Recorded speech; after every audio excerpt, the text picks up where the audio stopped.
Ya estamos en vivo. Ok, Todo ok. bien, todo bien. Voy compartiendo el link. Vos Perfecto. encargate si querés hacerle la pregunta nomás. Ok, ok. Perfecto. Bueno, nada, en principio, gracias a Ilson por participar en esta entrevista, ganador de la trivia ermitaña que tuvimos, que por cierto, esperamos tener más trivia porque parece que gustó. A la gente le encantó interactuar y todo eso.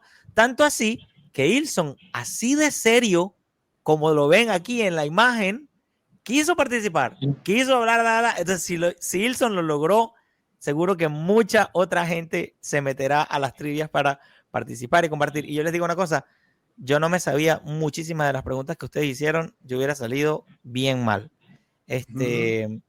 Ilson, bienvenido, bienvenida, bueno, ya daba la bienvenida a Dani, a Sergio y a Maxi por estar acá. ¿Cómo estás, Ilson?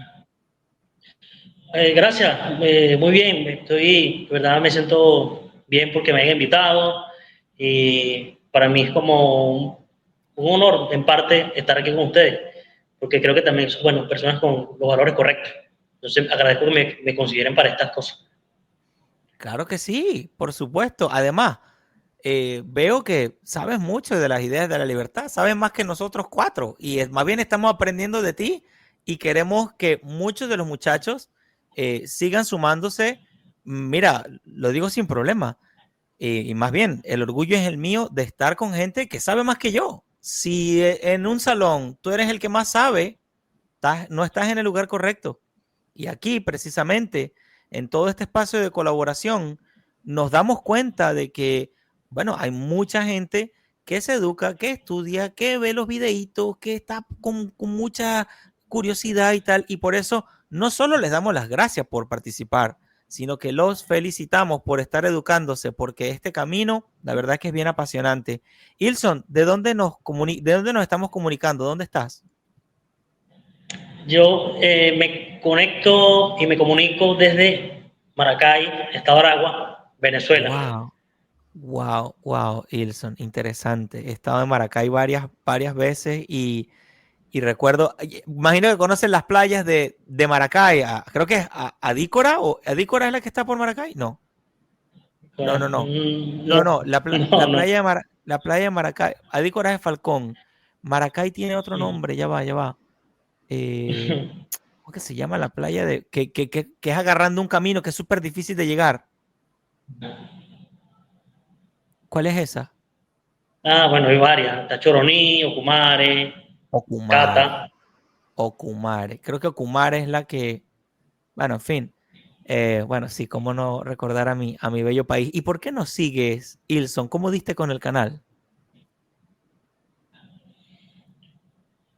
Y si mal no recuerdo, fue por un intermediario, por el amigo Roy, Freiti, por Freiti.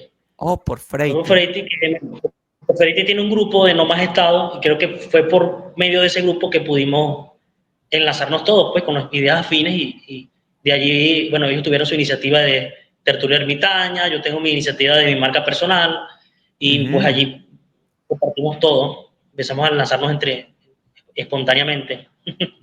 Y una pregunta, eso, eh, vamos a decir, ¿qué inquietudes te llevaron a estar en el grupo con Freiti y tal? O sea, me parece una pregunta interesante porque, fíjate, Freiti está por allá en España y todos nosotros estamos dispersos y tal. ¿Cómo viste interesante entrar en contacto con todos nosotros? Fíjate algo, yo creo que en mi caso ocurrió mucho como pasa con casi todas las personas que llegamos a estas ideas, Ujú, porque siempre llegamos como en solitario, lecturas solitarias, que ujú, mediante la reflexión vamos concatenando conceptos y llegamos a conclusiones que creemos que son únicas o son peculiares y creemos que no vamos a encontrar personas que piensan igual, o ujú, bueno, nadie piensa exactamente igual, pero que con ideas que van en la misma línea, sobre la misma ujú. marcha. Y yo me sentía así, entonces yo buscaba en internet, uno siempre estaba navegando, buscando contenido, y yo por casualidad encontré a alguien que comentó una crítica al Estado en un comentario sobre política, en un post sobre política. Y esa persona era Freiti. Y yo lo escribí por el directo, eso fue en Facebook.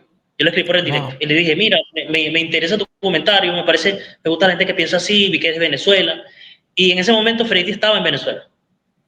Creo que él es de Maturín, eso es lejos de aquí. Sí. Entonces, y fíjense que en ese momento él ya era ANCAP y yo era minarquista. Wow. Entonces, ahí nos intercambiamos números, empezamos a conversar y a debatir por el WhatsApp. Entonces ahí comencé a relacionarme con Freiti y tal. Y después me enteré que Freiti hizo el grupo de No Más Estado, me agregó y ahí fue que conocí a Maxi y a Sergio. Así bueno. fue, en resumen, esos fueron los hechos que llevaron a que pudiera conectarme con usted. ¿Cómo se ha visto enriquecida tu, no sé, tu conocimiento, tus ideas? ¿Cómo se han visto fortalecidas o mejoradas o pulidas, si se quiere, con estos espacios de debate y con conectar con esta gente? Mira, yo siempre he sido una persona muy curiosa.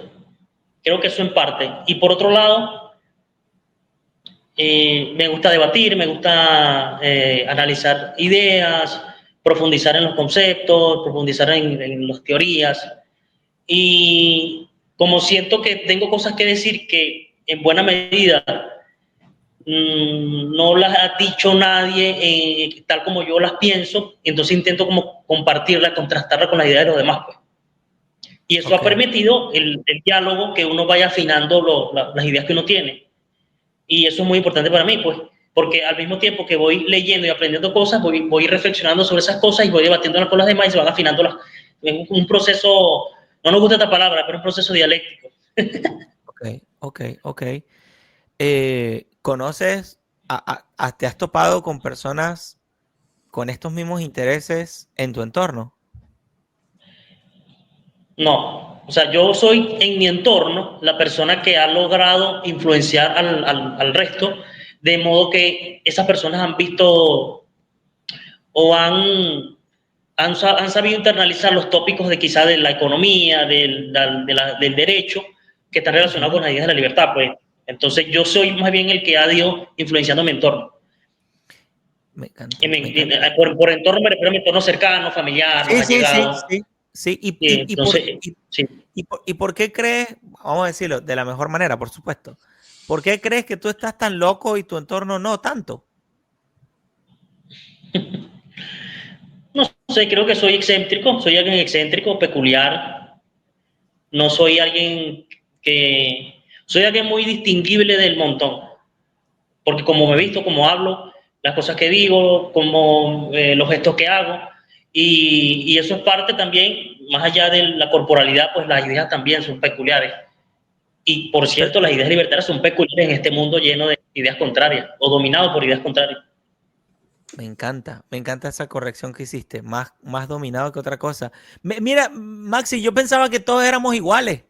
Ilson me acaba de demostrar que no, y yo creía que todos éramos iguales y que teníamos que pensar lo mismo y pensar, o sea, yo creía que todos éramos iguales, qué curioso. Ahí hay un tema interesante, no sé si me puedo extender un poco allí en el tema de la igualdad. Claro. El tema de la igualdad es interesante porque desde el liberalismo clásico se nos ha inculcado la idea de que lo que tenemos que defender no es una igualdad material, sino una igualdad formal, o una igualdad, o lo que llaman en teoría jurídica la igualdad ante la ley. Sí. Sin embargo, pues yo tras un proceso de profundización intelectual, yo me di cuenta que la igualdad ante la ley es imposible ante el monopolio de la ley. Es ilógico. Ante un monopolio es imposible la igualdad ante la ley. No hay un marco aspiracional a la igualdad formal si de donde procede esa producción de leyes tiene una naturaleza monopólica. O sea, es algo que tiene una coherencia interna, ese argumento. Aún así, cuando aún así sea posible, yo creo que no es deseable. No es deseable. Por varias razones de índole... Pero cuéntanos un poquito, me gusta, no escuchamos gente diciendo esto muy seguido. Cuéntanos por qué además sería indeseable. Porque, por ejemplo, imaginemos una sociedad libertaria. Y hay policentrismo judicial, hay diversas organizaciones públicas en el sentido de, no públicas en el sentido estatal, sino públicas en el sentido de públicas de dominio privado, o sea, de copropietarios, por ejemplo. Sí. Entonces hay agencias de resolución de conflictos. Bien, es imposible y además es indeseable porque la propia realidad de la sociedad, la propia realidad de la contingencia social va a hacer que, por ejemplo, haya mejores abogados que otros. No se puede garantizar no se puede desear una igualdad ante la ley porque inevitablemente por la naturaleza humana van a haber personas más capacitadas que otras y por ende van a haber mejores abogados que otros y dependiendo de la capacidad tuya para contratar mejores abogados, eso es lo que va a definir quién va a ganar el caso. No que va a definir en sentido absoluto, sino que también va a influenciar en buena medida las resultas del procedimiento judicial. Entonces no es deseable tampoco porque yo no quiero que mi abogado sea igual que todos los abogados, yo quiero el mejor abogado. Me Y gusta si quiero el mejor abogado, los resultados del juicio van a ser distintos porque yo tengo el mejor abogado. Me Entonces tampoco gusta, es deseable. me gusta mucho tu ímpetu y no me puedo aguantar a preguntarte cómo con tanto fuego por dentro puedes convivir, ¿verdad? En un momento histórico tan controversial en nuestro país. ¿Qué deberíamos aprender Bueno, nosotros? porque cuando... Te lo digo de en muy buen plan, porque nosotros como liberales, anarquistas, libertarios, lo que sea, desarrollamos poco a poco, con la buena fe, con las buenas intenciones, lo que sea, tenemos que desarrollar inteligencia emocional para lidiar con tanto, ¿cierto? Y por viéndote que estás preparado, que sabes lo que dices y que tienes una personalidad bien característica, quisiera que nos cuentes un poquito cómo te ayuda, qué cosas podemos aprender para llevar esa música por dentro. Yo creo que la pregunta clave dentro de lo que plantea es cómo adaptarse a un contexto en el que, bueno, vivimos en Venezuela, considerando, bueno, mi personalidad, las ideas que farfullo, que divulgo, que esbozo, etcétera. La ventaja que yo tengo es que yo soy abogado, ejerzo, ejerzo derechos, soy litigante, ejerzo derecho civil, mercantil, laboral. Y como conozco cómo funciona el sistema, sé pasar desapercibido. Por ejemplo, te voy a poner un ejemplo. Yo tengo que hay un emprendedor en Venezuela que quiere registrar una empresa. Y yo conozco todas las reglas ociosas del Estado para que se registre y todo lo que le va a robar al Estado. Y yo le hago su trabajo normal sin decir nada, paso desapercibido. Pero si yo veo que la persona en su forma de ver las cosas le hace susceptible a absorber algunas ideas de la libertad, yo se las lanzo, te las digo. Me ¿Entiendes? encanta. Y también sé cuándo hacerlo incluso cuando hablo con algún funcionario del Estado. Es que es fácil, aquí en Venezuela es fácil porque hay mucha inconformidad, entonces cualquiera te va a ver comprar la idea de la libertad. Claro, tienes que saber, tienes que tener la perspicacia de saber a quién se lo vas a decir. Y para eso tienes que saber cómo funciona el sistema. Y te reitero, yo sé cómo funciona el sistema, sé cómo es la estructura del sistema. Entonces yo sé más o menos a quién le puedo decir que no. Me encanta. Dice en el arte de la guerra, conoce a tu enemigo, ¿correcto? De hecho, incluso, bueno, a veces por la mera pasión me he excedido y bueno, me han cancelado eventos, charlas, conferencias que he planificado, que he coordinado y miles de cosas, pues, pero igual, eso son experiencias. Y sí, de todo suma. Y que no te detengan, Ilson, porque a mí me pasa incluso, o sea, en cualquier otro índole, a uno le pasan cosas que como que pudieran desanimarlo a uno, pero empresarialmente uno puede aprovechar esas oportunidades más bien para motivarse mucho más. Y no quiero pasar por alto, una vez que has dicho que ejerces el derecho, además tienes un contenido interesante en tus redes, veo que das conferencias, como lo has mencionado. ¿Cómo se ha visto enriquecida tu carrera de abogado con las ideas de la libertad? Mira, desde varios aspectos. En primer lugar, desde el punto de vista filosófico, o desde el punto de vista de la filosofía del derecho, que es digamos, mi fuerte dentro de la filosofía. Claro, no se nutre de otras ramas, pero básicamente es mi fuerte. Se ha enriquecido porque en la universidad nosotros nos enseñan básicamente positivismo jurídico, tipo kelseniano, formalista, logicista. Y yo al profundizar en ese aspecto fui encontrando varios autores que aún sin ser libertarios, hacen críticas contundentes al positivismo y eso me ha servido a mí para cuestionarlo.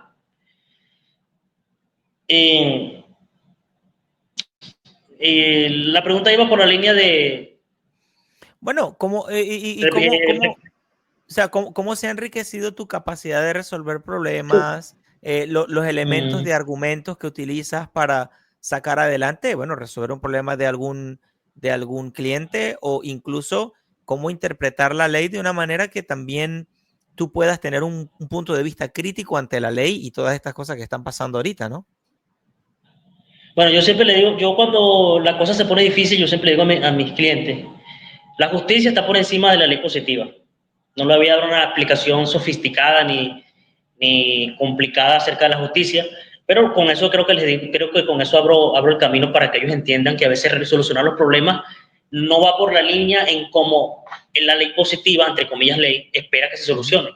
Entonces, no, quizá podría decir más que me pudiera comprometer en algo, pero... Sí, no, claro. No, cuidemos sobre todo, cuidemos lo que tenemos que cuidar, y tú entendiste y todos entendimos ya. ¿Bien? Sí, ok. Con eso se entendió. Bien. Y básicamente eso, pues. Ok, me encanta, Ilson, me encanta. Qué fino es hablar con gente que está pilas en la vida. Me encanta esto, me fascina. Una de las cosas que, bueno, yo te quiero preguntar, yo no conozco muchos abogados como tú, pero sí conozco que hay muchos abogados, o sea, dentro de las filas de la libertad y esto, los abogados, como rozan las ideas y la justicia, el derecho, la verdad, la filosofía y estas cosas, son quizá más probables a que se topen con estas ideas y probablemente resuenen y tal. Pero en el mundo profesional, empresarial, o en el mundo de los funcionarios, es más difícil escuchar apóstoles de la libertad que sean abogados. Te pregunto, ¿has notado qué edad tienes? 30. Ok, bueno, tienes una súper buena edad para haber visto generaciones por encima de ti y por debajo. Ya eres un profesional en su momento más importante, profesional si se quiere, ¿no? Ya de los 20 a los 30 te preparaste, pasaron muchas cosas y tal, y ahora entra un nuevo capítulo, bueno, como lo has dicho, ¿no? Dar charlas, marca personal y otras cosas más. ¿Has notado algunas inquietudes cuando comparas abogados de tu edad con abogados más jóvenes o con abogados incluso, o sea, ¿qué has notado en el mundo de los abogados respecto a estas cosas que nos interesan a nosotros, que son las ideas de la libertad? Mira, es muy raro un abogado libertario en Venezuela. No sé si en otros países habrá. Es muy raro porque todos los abogados son muy cuadrados, tienen el sesgo, reitero, positivista.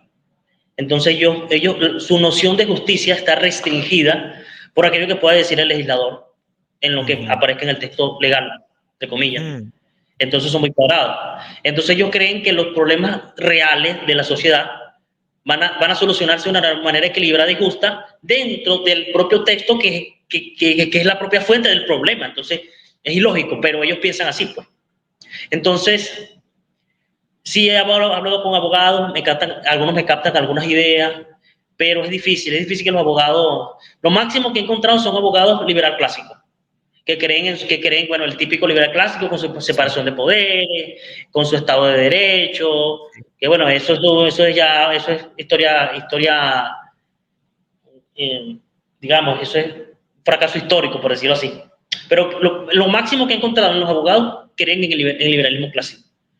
Okay, sí, ya es decir mucho, Okay. Que por cierto, decir que eres liberal clásico aquí, ya bueno, incluso los propios abogados, al decir que es liberal clásico, ellos entienden que son de derecha. O sea, siempre es así. Entonces es muy difícil, yo no conozco otro abogado. A ver, bueno, sí, disculpa que te interrumpa, ok. Sí, yo tengo, no sé si llamarlos así, yo tengo dos, no sé si llamarlos discípulos sí, bueno, vamos a decirle discípulos por ahora, provisionalmente, que son estudiantes de Derecho, que yo les he ido explicando, enviando artículos, enviando libros, aplicándoles ideas, aplicándoles cosas, y bueno, así han captado, y hay uno que es ANCAP, que se acaba de graduar, y sí es abogado ANCAP, que es el único abogado que yo conozco que es libertario, Papi. Y es porque yo lo he ido como que lee este libro, lee aquel libro, cuestiona esta idea, revisa esto, y si es el único, y eso porque es mi discípulo, Me repito, encanta. provisionalmente, por decirlo así. Claro, claro, Pero claro. fuera de eso no. Muy bien, muy bien. Y ya que conoces el mundo del derecho desde vamos a decir, desde la fosa de las ideas positivistas y que has salido tú de la caverna de Platón a través de estas ideas liberales, libertarias, no sé, que son partidarias de la libertad, ¿cómo crees que puede ser una carrera como la de tu amigo, joven, abogado y entendiendo todo esto? ¿Qué ventajas crees que le puede traer a él tener este marco conceptual para su labor profesional o empresarial? Mira, una de las maneras en que yo he encontrado aquí de poner en marcha o materializar las ideas de la libertad y que no necesariamente te va a traer problemas, digamos, de forma inmediata, por decirlo así, es, por ejemplo, con los mecanismos alternativos de solución de conflictos. O sea, digo que el abogado, y en especial el abogado libertario, es un gran mediador, es un gran conciliador. ¿Por qué? Porque intenta que se resuelva el problema persuadiendo a las partes de que lleguen a un acuerdo, voluntariamente, claro, obvio.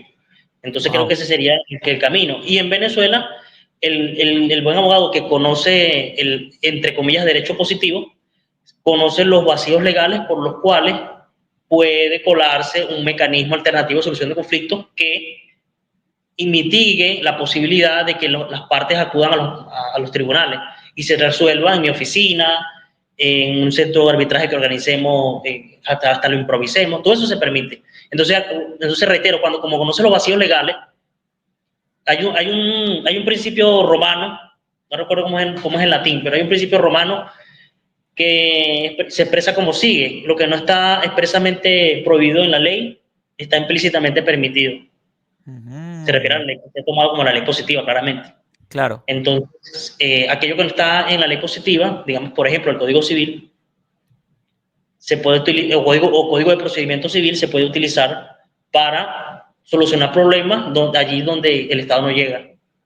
Y más en Venezuela, donde el Estado es más grande, pues se empiezan a ver las costuras del sistema y bueno, y la gente se da cuenta que es mejor acudir a ámbitos privados para solucionar sus problemas, porque pues, sobre todo es muy costoso los procedimientos judiciales, hay mucho retrato procesal, siempre ha habido, por la misma naturaleza del sistema. Entonces, creo que por allí podría ir la cosa. Contratos privados, aquí se puso mucho de moda los contratos privados, debido a que las notarías, como están Tomadas. sí, están tomadas y la regulación o la carga tributaria sobre el registro de actos jurídicos es muy grande, pues la persona ha optado por me corrijo, por formular contratos Contratos privados, privados. una Exacto. firma con un abogado y listo. Y es legal porque la ley no lo prohíbe. Entonces, al no prohibirlo, lo permite implícitamente y por lo tanto se hace. Yo la mayoría de los contratos, por ejemplo, arrendamiento lo hago privado. Qué precioso. No nos digas muchos secretos porque tampoco queremos dejarte demasiado expuesto, ¿vale? Por favor, porque también pienso mucho en ti. Acuérdate que también somos de la misma cancha. Ahora, si eres abogado y estás escuchando este podcast o esta entrevista, déjanos tus datos porque imagínate, Ilson, o sea, di yo, que la gente escriba yo en Twitter o algo así, para que tal vez puedas hacer como una mini comunidad en Twitter o algún espacio de debate de estudiantes de derecho que sean afines contigo y puedan co-crear conocimiento, porque tienes un conocimiento bien interesante. Creo en la co-creación, pero yo ya no creo, ya confío que es diferente, porque ya lo he vivido, es lo que estás haciendo en este momento, es lo que estamos haciendo en este momento. Estamos co-creando, estamos desarrollando, compartiendo, y esas son las raíces de la academia. Perdona, ¿qué vas a decir, Ilson? Bueno, algo que se me escapó sobre la igualdad es que la única igualdad que quizá sea posible, pero no porque sea deseable, sino porque es imposible de soslayar, es imposible de que no exista, es la igualdad de, no sé si Habermas, pero algún autor lo llama, es como la igualdad de reconocimiento.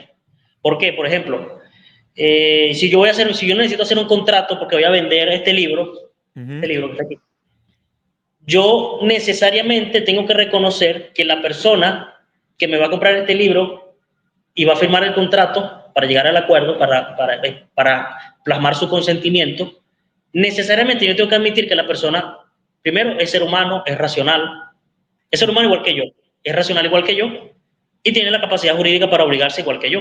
Porque no tendrá sentido que yo haga un contrato para vender este libro a un perro o a un mono. ¿En qué sentido?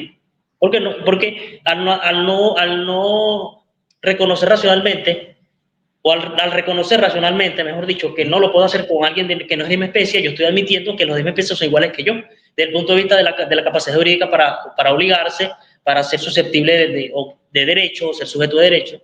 Entonces hay como un carácter implícito de reconocimiento de que la contraparte o de la parte contratante conmigo es alguien igual que yo. Pero es algo muy sutil, muy abstracto. Y pudiera añadir que no se necesita tampoco un manual para eso, porque esa asociación es antigua como es antiguo el hombre. Por eso tú no comes con un tigre, por eso tú no te bañas con un cocodrilo, ¿vale?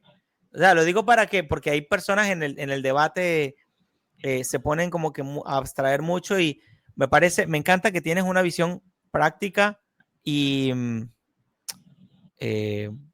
la palabra es feasible, factible de las cosas. Me encanta. Ilson, sí, así que los chicos que sean de estudiantes de Derecho, comenten ahí, de pronto arman un grupo en WhatsApp y comparten conocimiento. Uno nunca sabe cuándo va a necesitar un abogado o para hacer una pregunta, porque, bueno, aquí tenemos a nuestro querido amigo Ilson. Y yo me acuerdo que yo hacía reunioncitas en Venezuela de estudiantes de Derecho que le gustaban las ideas de la libertad y hacíamos debate y tal y no sé qué. Y también pude parir un anarcocapitalista y hoy es muy famoso por ahí en las redes. Me siento tan padre, progenitor, me siento tan feliz por eso y me encanta, I can relate, o sea, me puedo sentir como tal vez te sientes tú y creo que te voy a hacer 2 preguntas para cerrar. Bueno, no, tengo que hacerte 3. Vamos a ver cuál responde más breve. La primera, ¿qué crees que puede estar faltando en el mundo libertario? Aguántala ahí. La segunda, ¿qué puedes añadir, qué puedes decirnos de la empresarialidad para cerrar, o de tu perspectiva de abogado sobre la figura del empresario?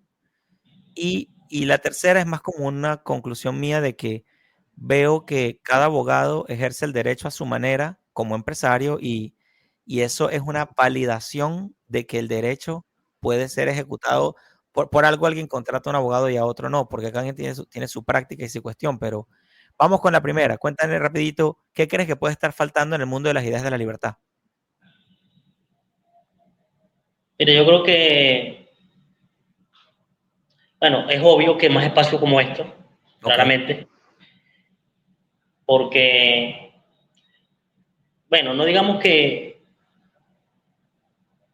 a veces no es culpa de la persona, bueno, está en un entorno como Venezuela, complicado, buena medida de la responsabilidad no es suya, digámoslo así, pues vamos a disculparlo un poquito.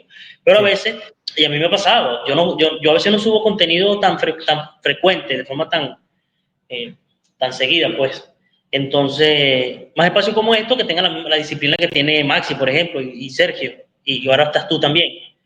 Que espacios así que tengan la constancia, la disciplina, como para ir creando un espacio significativo para que personas que quizá están cerca de alcanzar o de internalizar estas ideas puedan acercarse con confianza, ¿entiendes? Puedan verle contenido, comentar, ¿entiendes? Por ejemplo, un espacio así no hay, yo no conozco en Colombia o aquí en Venezuela un espacio así, como el que tienen aquí en Tertulia Vital, ¿entiendes? Entonces quizá por allí se me ocurre que es lo que falta. Otra cosa que también me falta, que creo que falta, en el ámbito del derecho, o mejor dicho, de la filosofía del derecho. Creo que hay que superar el naturalismo. Creo que hay que superar el naturalismo. Porque fue una teoría muy útil en el siglo XIX, era lo que mejor era lo que teníamos para explicar con mayor asidero la teoría jurídica de la libertad y parte del siglo XX también, y creo que es algo que hay que superar. Y por eso es que yo tengo la tarea personal porque es precisamente lo que me apasiona a mí, una teoría jurídica adaptada o que se adecua a los descubrimientos científicos de vanguardia, a la actualidad de la filosofía, etcétera, etcétera. Creo que una vez lo conversé con Maxi, con Tertulio de Mitaña, y Maxi, que es el tridimensionalismo jurídico, yo lo combino con el institucionalismo jurídico tipo hayekiano, bueno, son varias cosas, pero creo que para estar en el terreno de la libre competencia de ideas, creo que hay que superar en el ámbito de la filosofía del derecho y la teoría jurídica el naturalismo. Quizá, bueno, quizá hay libertarios que no estén de acuerdo, pero es mi forma de verlo. Y no importa si no están de acuerdo, porque eso quiere decir que la libertad existe. Ahora, en una línea, no importa que tampoco yo lo entienda, pero explícame por qué hay que superar el naturalismo. Porque fíjate algo, yo creo que la mejor forma o la forma más adecuada de hacer filosofía o de reflexionar acerca de los tópicos de la filosofía, de los problemas filosóficos, es una filosofía que esté informada científicamente. Porque yo no me voy a poner a reflexionar sobre, por ejemplo, alquimia ahorita. Se me va a hacer una filosofía de alquimia en el siglo XXI, no tiene sentido. ¿Entiendes? Entonces yo quiero reflexionar, o creo que es más apropiado abordar los problemas filosóficos y en concreto de la filosofía del derecho, informándome científicamente de lo que ha descubierto la ciencia hoy, la ciencia de vanguardia. Porque creo que eso es lo que me va a nutrir a mí para darle contenido a mis reflexiones filosóficas. Entonces yo naturalmente... ¿Quiere decir que quieres integrar el método científico dentro de la teoría de la filosofía política? No, porque no. Yo lo que estoy diciendo es que en toda teoría, que intente explicar alguna realidad, en este caso de la teoría jurídica, tiene que partir necesariamente de reflexiones filosóficas. Subyace a la teoría una reflexión filosófica, porque ¿de dónde parte? De un sustrato epistemológico, de un sustrato metafísico, de un sustrato lógico, de un sustrato ético. Precioso. Entonces, si el naturalismo parte de tópicos para construir una teoría que no se adecua a lo que ha descubierto la ciencia ahorita, creo que no es correcto. Okay. Entonces, por ejemplo, te voy a poner un ejemplo. Yo estoy en contra, por ejemplo, de lo que hace el naturalismo de el quietismo. Yo lo llamo quietismo. Bueno, hay varios profesores que lo hacen así, pero yo lo llamo quietismo ontológico. Y eso lo voy a explicar cuando hable de expresarialidad también. El quietismo ontológico de la metafísica tradicional. ¿Qué significa? Que de todas las posibilidades operatorias de la naturaleza humana, se restringen una sola de esas operaciones, y a partir de esa operación, de ese reduccionismo, construyen toda la teoría. Me encanta. Es decir, el naturalismo presume que el ser humano, en su carácter de ser, de ontológico, no cambia. Es quieto. Y eso contradice lo que ha descubierto, por ejemplo, la filosofía de la biología, o la biología, la antropología, etcétera. Hayek también, ¿no? Lo que dice Hayek. Cierto, claro. Y te recomiendo una palabra que se llama la heurística o proceso heurístico, que quiere decir que siempre estamos en un proceso de descubrimiento. Me parece fundamental. Sí, exactamente. Entonces, bueno, voy con la segunda respuesta. Me preguntaste de la empresarialidad, ¿no? Sí, señor. Mira, va por la misma línea. La empresarialidad, o sea, todos sabemos, empresario, indo, preenso, preendo, descubrir, asir, tomar algo, descubrir algo en la realidad, aprovecharse de eso, y como la realidad es tan compleja que y si es libre, pues al momento de aprovecharse de eso beneficiamos a los demás. Creo que la empresarialidad es quizá uno de los caracteres operatorios más importantes de la naturaleza humana, pero no es el único. Claro. ¿Por qué? Porque si el entorno, mira, el ser humano, si el entorno que está el ser humano no propicia o no alimenta la empresarialidad, eso está ahí dormido y va a alimentar otros caracteres distintos, y por lo tanto va a tender hacia una moral distinta, una costumbre distinta, otra cosa.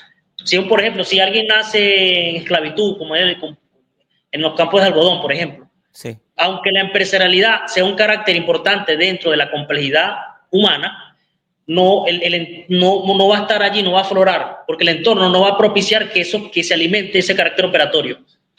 Y eso es lo mismo que hace que cuando no hay libertad, la moral involuciona, no florece, porque el entorno, la relación del individuo consigo mismo como sistema y el sistema externo, que es el entorno, hace que afloren unos caracteres distintos a la empresarialidad porque está dormida. Y por eso creo que no solamente la empresarialidad, sino el entorno también. Bueno, es una combinación de todo, es una relación de sistemas. El individuo o el ser humano es un sistema de sistemas, es un sistema dentro de un sistema. Eso se llama fractalidad, un sistema que se autorreplica a diversas escalas de la realidad. A nivel individual, a nivel del entorno, a nivel ya de toda una nación, después a nivel de la naturaleza, etc. Entonces, son como sistemas que se autorreplican, pero a escalas distintas, ¿no? Entonces, bueno, si nos vamos a microescala, pues vemos a la escala genética, y así, pues eso. Entonces, básicamente eso. Entonces, así por ejemplo, como la sociedad se autoorganiza de forma espontánea y crea unos valores emergentes a partir de la interacción de sus elementos, que son los individuos, el ser humano, su cerebro, por ejemplo, las neuronas también son un sistema autoorganizativo cuya dinámica de sus partes crea un fenómenos emergentes que es el pensamiento, las ideas, etcétera, etcétera. Eso básicamente, no sé si conocen a Fuster, por ejemplo, que toma de Hayek varias ideas de su libro El orden sensorial y desarrolla en buena medida, también con otras ideas, su teoría de la neurociencia, de la relación entre el funcionamiento del cerebro y la libertad. Me encanta, me encanta. Veo que te has metido a fondo también en ese campo científico y encuentro súper interesante que hayan personas ahorita planteándose cosas así. Yo pensaba que yo era el único loco. Yo estaba leyendo hace poco de holismo y cómo la palabra holístico, ¿verdad? Eso tiene que ver. Eso lo veo interesantísimo y nunca me imaginé que un abogado estuviera planteándose cosas de ese estilo y de verdad te felicito porque haberse dado cuenta de que el reduccionismo te lleva a un desastre impresionante, tan impresionante que ni te das cuenta del desastre que hay. Yo creo que hay mucho futuro ahí en eso que estás desarrollando. Y lo otro, la tercera pregunta, el tercer planteamiento que te quiero hacer para que me des de vuelta lo que piensas es, muchas personas, como ya lo saben, y conecta con lo que hablamos en un principio, dicen, mira, no puede haber una justicia privada, no puede haber esto y lo otro.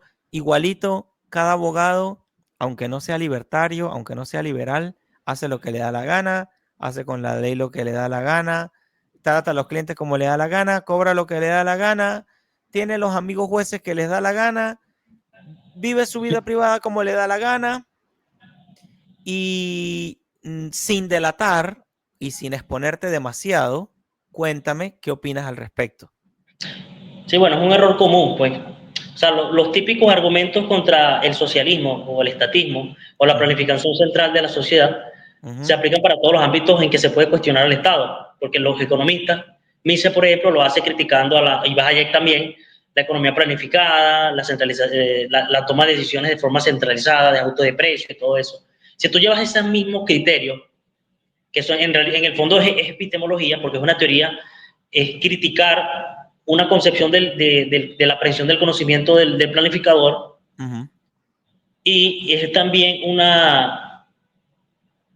era epistemológica y, bueno, no recuerdo la otra, pero en fin, si tú llevas esas mismas críticas, las llevas a cómo se organizan los tribunales, es lo mismo, cómo el juez sabe o cómo el magistrado que está allá en la capital sentado en una oficina, exacto, que va a emitir una jurisprudencia, o sea, una interpretación que se va a aplicar de forma vinculante, o sea, obligatoria al resto de la sociedad, cómo él sabe que eso se adecua a lo que quieren millones de personas interactuando y formando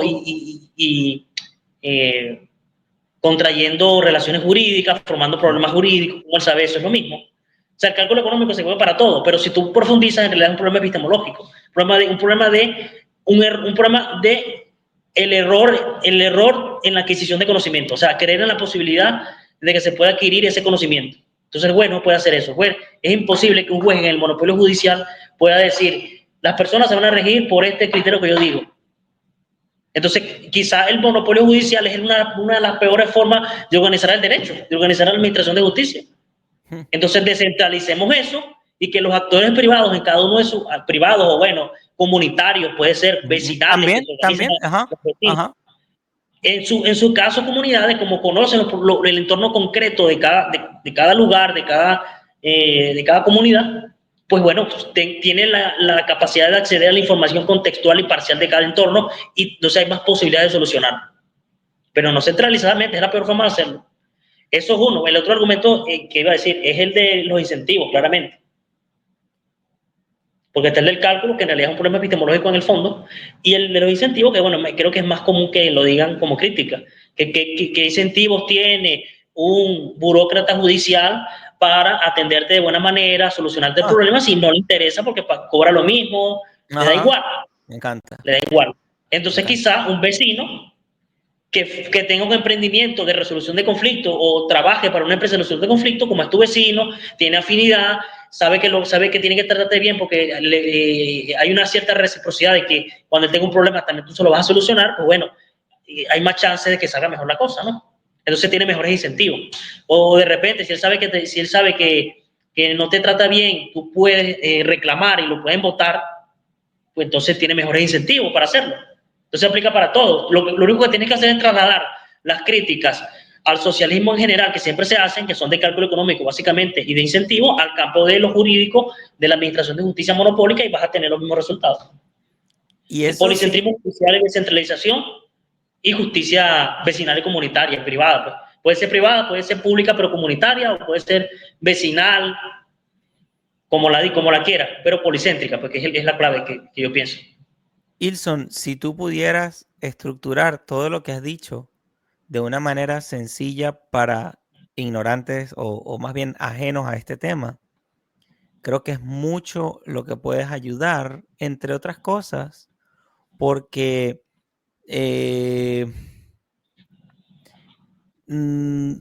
que la sociedad sea curiosa y tenga inquietudes. A mí siempre me ha gustado el tema del habeas corpus y el habeas data. Siempre me ha gustado. Creo que no está explotado. Sí, ahora con cada aplicación en el teléfono es un contrato y así como hay un revisionismo histórico, puede haber un revisionismo contractual digital. Los abogados creo que tienen una mina de oro en sus manos, pero muchos prefieren tener una mina de carbón porque el Estado y el sistema jurídico y bla, bla, bla, bla. Pero creo que ustedes ni hablar del tema de la salud, porque los temas que se pueden ganar por mala praxis médica y por corrupción, tráfico de influencia y otra serie de cosas más que no quiero mencionar, que mejor que la gente averigüe.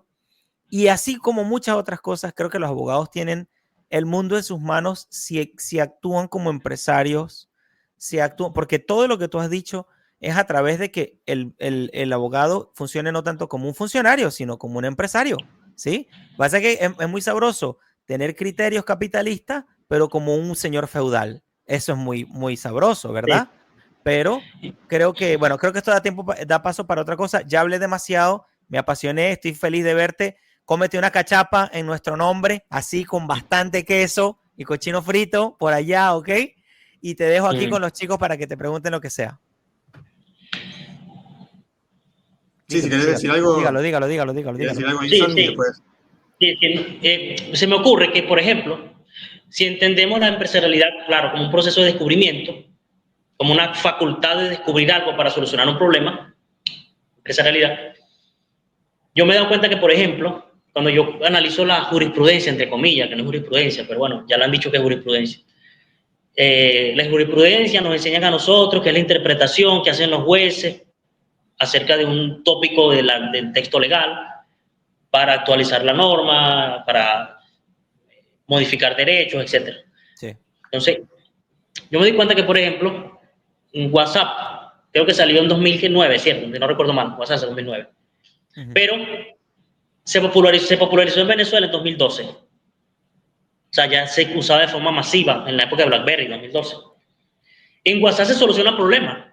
WhatsApp es una plataforma que, sin quererlo, como siempre pasa en el mercado, permite que las personas que no se conocen o personas que, o sea, nunca se han visto, se reúnan en un grupo y dirima controversia. Hay grupos vecinales de juntas de condominio, por ejemplo, y ahí resuelven los problemas. WhatsApp está popularizado en Venezuela de 2012. Entonces cualquiera que fuera un juez comunitario, por ejemplo, un juez de la comunidad, un juez vecinal o un juez privado, ve WhatsApp y dice, ok, vamos a crear entonces un criterio con la técnica, el conocimiento técnico legal, un criterio que le permita a la gente ampararse allí para que pueda defender sus derechos en entornos como WhatsApp, cualquiera. Sí. O sea, es algo que se te ocurriría a ti, incluso no siendo abogado. Mira, WhatsApp sirve para solucionar problemas, vamos a trabajar eso. Fácil. Claro, no lo vas a hacer porque en Venezuela hay el monopolio, como casi todos los estados. Sí. Fíjate algo, lo hizo el Tribunal Supremo de Justicia, pero ¿cuándo lo hizo? En 2022, o sea, 10 años después. Oh my God. O sea, tuvieron que esperar 10 años, tuvieron que pasar 10 años para que yo pudiera ir al tribunal y decir, mira, hay un grupo de WhatsApp aquí que hay un problema, soluciónenmelo. O esto es una prueba. Las pruebas de WhatsApp son válidas desde que el juez dijo que en 2012, 10 años después de que son válidas. No, y en 10 años se han comido todos los reales posibles y han habido todas las pérdidas posibles y a nadie le importa eso. Entonces, fíjate algo. Entonces, yo he usado eso para argumentar contra ciertos abogados y para decirle, mira, los problemas se pueden solucionar siempre y cuando no exista monopolio judicial. Se pueden solucionar con el conocimiento parcial y contextual que podemos tener acerca de esos mismos problemas. Y forma independiente, y por ahí me voy. Entonces, bueno, quería plantear eso. Muy bien. Bueno, para mí es un gran placer escucharlo a Edson, primero porque, bueno, lo considero un amigo, creo que tiene gran potencial porque sabe mucho y además la pasividad con la que comunica las cosas, creo que estás para mucho, Edson, realmente te lo digo, no es por quedar bien, o sea, realmente lo siento. Es venezolano, obvio. Me gusta lo que habló también al principio de eso que dice, bueno, la mayoría de los abogados son como muy cuadrados con esta cosa. Yo, con el tema del Estado, ¿no? Todo esto, ¿no? Yo en realidad eso es algo que veo en la mayoría, por suerte no todos, pero en la mayoría de los profesionales en general. Creo que al estar más años expuestos también al adoctrinamiento estatal, es algo que pasa, como que los vuelve como más cuadrados, como que se establecen unos límites, ¿no? De no poder salirse de ahí. Entonces, cuando estoy ante un profesional que con la mente abierta y que se cuestiona las cosas, es como el doble de satisfacción, ¿no? Porque pasó por todo ese proceso y aún así no se dejó de adoctrinar, o si en algún momento se dejó de adoctrinar, luego supo salir de eso, ¿no? Entonces, para mí es fantástico. Bueno, quería preguntarte, porque primero, a ver, la realidad es que vos naciste y estás viviendo en uno de los países más represivos del mundo, y sin embargo, siempre que nosotros te convocábamos aquí a dar charlas hablando sobre anarquismo y un montón de cosas, nunca tuviste temor a mostrar tu rostro. ¿No tenés ningún temor en mostrar el rostro? Mira, creo que el temor es natural, el ser humano. Y bueno, yo creo que a pesar del temor, es como está el temor presente, pero la pasión le gana. Entonces lo hago igual. ¿Entiendes? A pesar de que es evidente pues el riesgo que existe. Y bueno, no, eso, me apasionan las cosas y las digo. Claro, hay cosas que no digo porque, bueno, una cosa es ser apasionado, otra cosa es ser idiota e ingenuo. No, cosas que no digo. Por eso es que precisamente cuando estaba hablando hace rato, di a entender cosas, pero no las dije. Creo que se entendió. Entonces, eso. La pasión le gana al temor, reconociendo el riesgo y no siendo ingenuo. Entonces, por ahí va. A veces he publicado textos anónimos, que lo que me importa es el mensaje, pues, en ese caso, y le llega a la gente. Y yo creo que el mayor impacto, a pesar de la situación y del contexto, el mayor impacto que yo he tenido es personal, con mis amigos, con mis familiares, con colegas, con clientes, y ahí pues que me siento, claro, no siempre va a querer influenciar más y más y más, pero digo que he aportado algo. Totalmente, Edson. Es fantástico lo que decís. Bueno, o sea, cuando yo estuve comentando en mi círculo, sobre todo de Twitter, ¿no? De que íbamos a entrevistarte hoy a ti, para la gente que no te conocía, les decía que eras venezolano, que eras un abogado anarquista, y mucha gente quedaba, uy, abogado anarquista, wow, o sea, qué raro, ¿no? Y quiero preguntarte porque mucha gente le llamó la atención. ¿cómo se lleva esa vida, ¿no? De por un lado tener que defender la ley, o sea, no defender, pero sí como que actuar en base a la ley del Estado, ¿no? Y por otro lado reconocer que esa ley no es lo ideal, no es lo ético. ¿Cómo compatibilizás eso en tu vida? Porque bueno, claro, es difícil. Hay una tensión allí entre una cosa y otra. Sin embargo, como creo que comenté un poco al principio, yo intento mediar para que las partes no lleguen a los tribunales. Vienen a mi oficina, esta es mi oficina, e intento que solucionen el problema aquí. Hacemos un contrato privado, en contrato privado puedo poner una cláusula de resolución de conflicto, puedo poner una cláusula de arbitraje, llamo a varios abogados o de abogado de confianza del cliente y hacemos una cláusula de arbitraje. ¿Para qué? Para que en caso de que surja una controversia, alguien no cumpla con un aspecto del contrato, pues ellos confíen en los árbitros que han suscrito en el contrato, que confíen sobre los cuales depositaron su confianza y se soluciona. Entonces, ¿qué es lo que hago yo?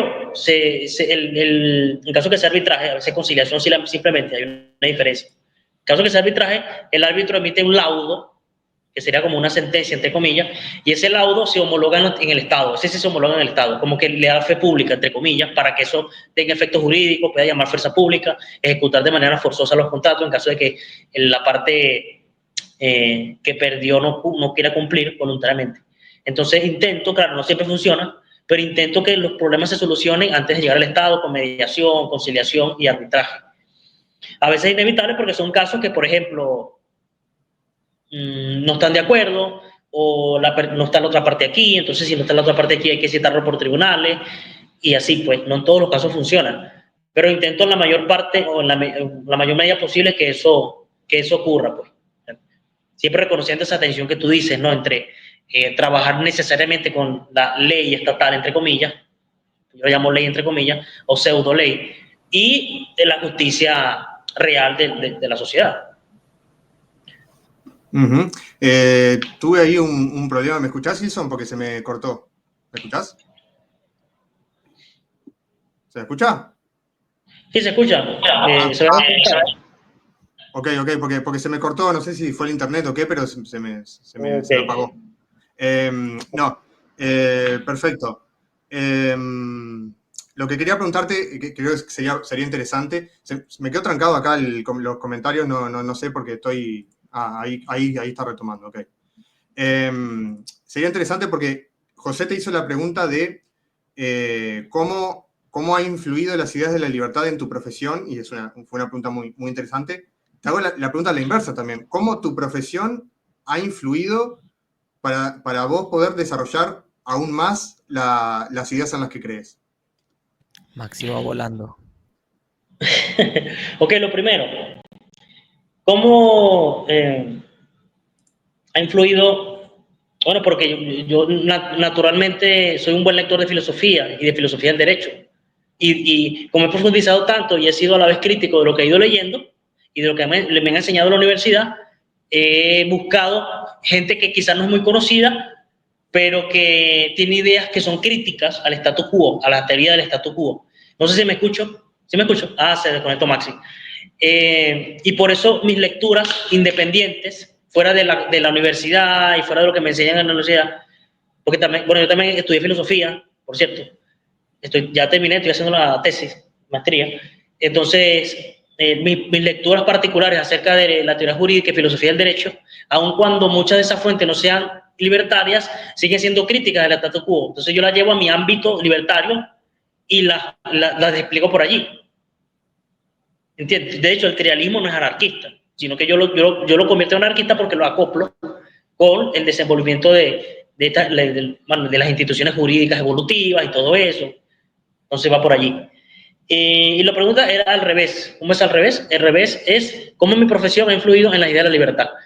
Por la particularidad o la peculiaridad del tipo de profesional que soy. Porque yo siendo abogado no es común que yo diga cosas o critique cosas desde un ángulo que normalmente no se lo va a escuchar un abogado. Porque el abogado te va a decir, ok, el legislador cometió un error al decir, por ejemplo, existe el delito de incitación al odio. Para mí no existe. Entonces, ¿qué es lo que haría un abogado normal, positivista? Bueno, entonces hay que reformar, hay que ir a la asamblea y pedir que hay que reformar esa ley para que sea mejor. Entonces yo digo, no es necesario ninguna ley porque no existe, no hay un fundamento doctrinal que sustente o le dé contenido a esa proposición legal, entre comillas. Y entonces hago críticas desde un ángulo que no se le escucharía a un profesional del derecho normal. Y los abogados escuchan eso. Y uno de los que más me ha prestado atención, que no todos lo hacen, es el que yo le digo mi discípulo, pues, porque es un muchacho que se acaba de graduar y yo le he ido como orientando, le he prestado libros, le he regalado libros y así. Entonces, básicamente eso. Muy bien, la última pregunta para ya dejar hablar a mis compañeros, que me interesa saber un poco la situación de Venezuela, porque digo, a ver, no la situación que conoce todo el mundo, porque creo que ya lo sabemos, ya sabemos lo que está viviendo Venezuela, ya todo el mundo lo sabe. Hemos hablado acá con Nilsson, con José, con Freiti y con Gustavo en ese día, hicimos un programa sobre Venezuela. Ya todo el mundo sabe lo que se vive en Venezuela, la represión, todo esto, ¿no? A mí me interesa un poco cómo zafar de eso, y a mí en un momento me llegó cierta información de que, digamos, alejado de las grandes ciudades, alejado de, ¿no?, Caracas, bueno, las ciudades grandes de Venezuela, como que el Estado no llega tanto, e incluso había, por ejemplo, supermercados enteros que aceptaban criptomonedas, tipo cosas así como más descentralizadas que la gente podía hacer, justamente porque a sectores más alejados el Estado no llegaba. ¿Es así? Sí, yo tengo alguna información sobre eso, de un colega, por cierto.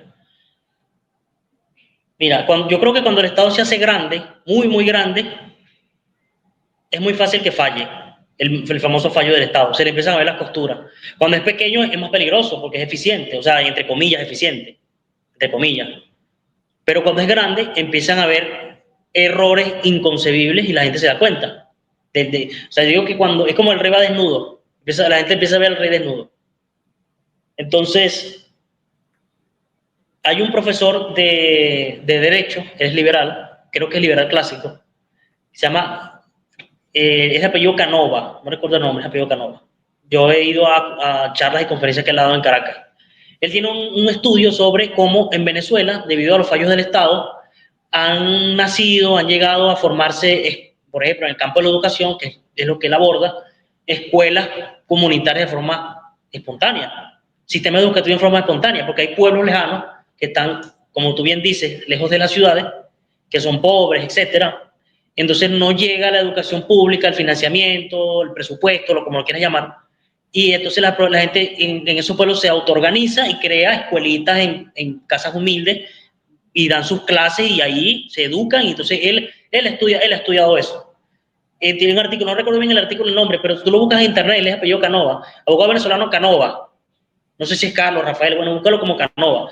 Tiene un estudio sobre cómo en Venezuela, como producto de la crisis, han aparecido un sistema educativo espontáneo en diferentes lugares, digamos, allende de las ciudades, muy, muy lejos de la ciudad. Y pues, entonces eso me da a pensar a mí, o refuerza la idea de lo que te dije ahorita, ¿no? Cuando el Estado se hace muy grande, se empieza a mostrar desnudos, se empieza a ver su falla, se empieza a ver su costura.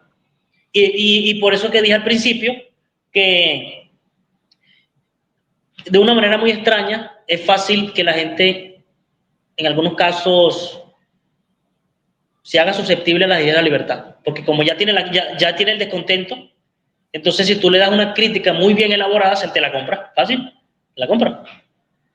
Excepto, bueno, que seas abogado, porque, por ejemplo, yo he batido con abogados que son constitucionalistas, imagínate eso, es doctorado en Derecho Constitucional, que eso no es ni derecho. Yo le digo, tú no estudias Derecho, tú estudias burocracia, política, porque la única manera de explicar una constitución es la política. Entonces, y esa es una idea extraña también que no diría un abogado, que no debería existir ninguna constitución de esa naturaleza. Pero, bueno, esa es la cuestión.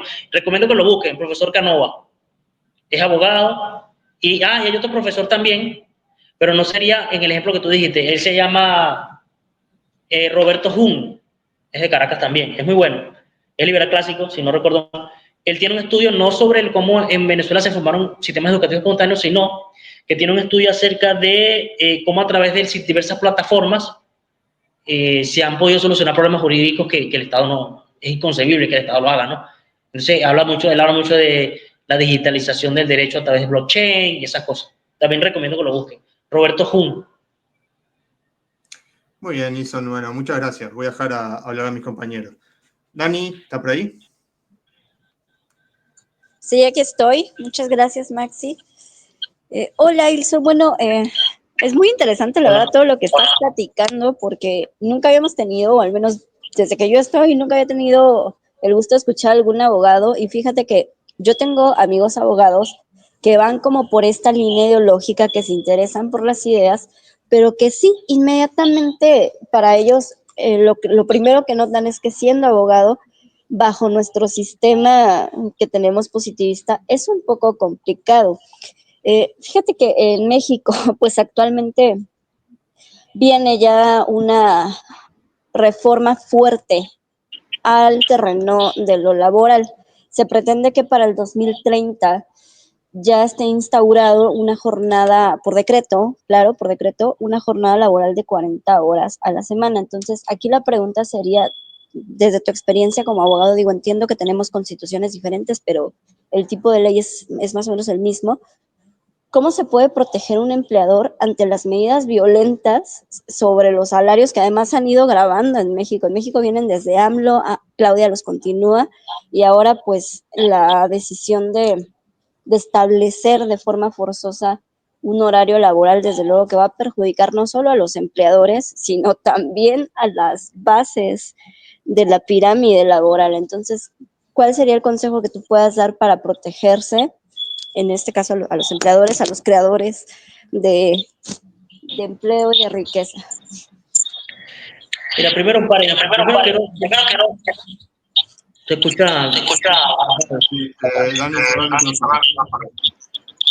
Creo que alguien tiene el micrófono encendido y se escucha mal. Ahí, a ver.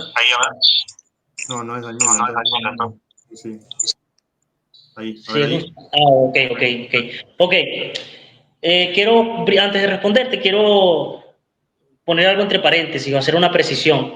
Quizá la mayoría de los planteamientos o estrategias que yo he esbozado aquí parten desde mi experiencia en la rama que yo ejerzo, que es civil, mercantil, un poco laboral también, civil, mercantil, laboral. Y quizá no aplicaría tanto en el ámbito penal, porque en el ámbito penal tú no puedes hacer un mecanismo alternativo de solución de conflictos. En todo caso, sería dentro de los tribunales, que existe, por ejemplo, la suspensión condicional del proceso, etcétera. Bueno, eso es otra cosa. Entonces, quizá, por ejemplo, un abogado que le apasiona el derecho penal nunca va a encontrar, es muy difícil que va a encontrar la manera de despojarse del esquema mental estatista. Es muy difícil, porque les cuesta más concebir un sistema penal despojado del el monopolio judicial o el monopolio estatal en general. Ahora voy a tu pregunta. ¿Aquí en Venezuela existe? No, es muy difícil. Aquí en Venezuela, por la vocación socialista del Estado, cosa que después de todo es redundante, se ha estructurado todo un conjunto de principios que, vistos superficialmente, parecieran objetivos, pero que, analizados con mayor precisión, tienen el sesgo a favor del trabajador. Bueno, el indubio pro operario, ya eso es muy conocido, creo que ya sí está en toda Latinoamérica. Indubio pro operario significa que la duda favorece al trabajador. Indubio pro operario. Es decir, que en caso de que en un caso exista duda, el trabajador va a tener razón. Partiendo por allí. Entonces ya hay un sesgo. Los principios son como la base a partir de la cual se va a construir toda la teoría jurídica y se va a plasmar en el texto legal todo el desarrollo normativo. Entonces, si parte de unos principios que ya están sesgados, pues es muy difícil. Muy difícil. Y hay otro principio que, por ejemplo, reza como sigue.